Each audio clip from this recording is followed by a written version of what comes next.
Morning, everybody. It's been a while since I've posted on YouTube, but right now I'm actually currently out in Oriental, North Carolina. I've been sailing for the past couple of days. I'm just docked right now, doing a little bit of repairs on the San Juan 21. Some of y'all have teak on your boat, some of y'all don't. My San Juan 21 has a little bit of teak on it. And right now, I got a little bit of downtime. I'm kind of a little bit bored. Wind's blowing, but it's not really blowing. I don't know if you can see the stringers right here that I put up. But that is actually, if y'all are on light air, that is actually cassette tape that I bought and cut and put stringers up. I got one there. I got one higher up. I got one on these shrouds over here. And I got one on the backstay. But what I'm currently doing right now is I've pulled most of my teak off. I pulled it off, and I'm gonna restore it. So if y'all take a look right here,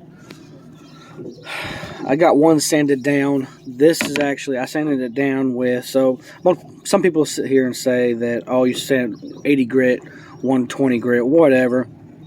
I don't like going 80 grit because that cuts more grooves into the wood, and yeah, you can sand it out, but it takes a lot longer. So what I did was I actually took 160, then 220, then 320. Right now it's smooth as all get out. This one right here I've had to repair. The teak on it at the bottom, this is where my door slides right here. I actually had to when I got the boat, it was broken off and it was jagged right here. Well, rule of thumb on a sailboat is you want to be able to grab anything possible. You want to be able to grab anything on a sailboat.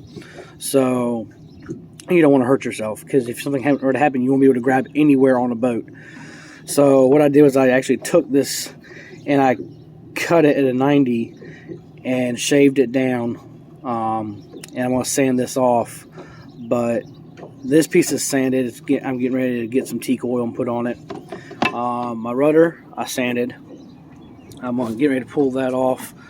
The neck off. I'm getting ready to pull the neck off and stain the whole thing.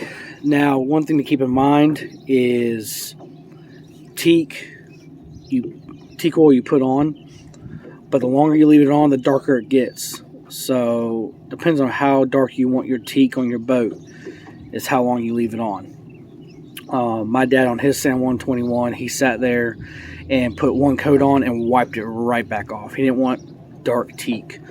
But I'm probably going to go a little bit darker than one coat. But, so this is getting ready to get pulled off. Yes, I have water in the boat. It rained last night. I'm getting ready to pull this off, getting ready to re-teak this, get ready to sand it.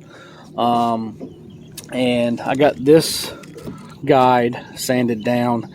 I was going to pull this off, which I guess I probably should, and reseal the holes. I gotta sand this one down too. Like I said, some of y'all may have teak on your boat. Some of y'all may not have.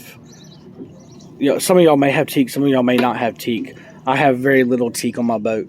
And when all said and done, what I'm gonna do is I'm gonna put teak handrails along the outside, which is actually what the boats came with.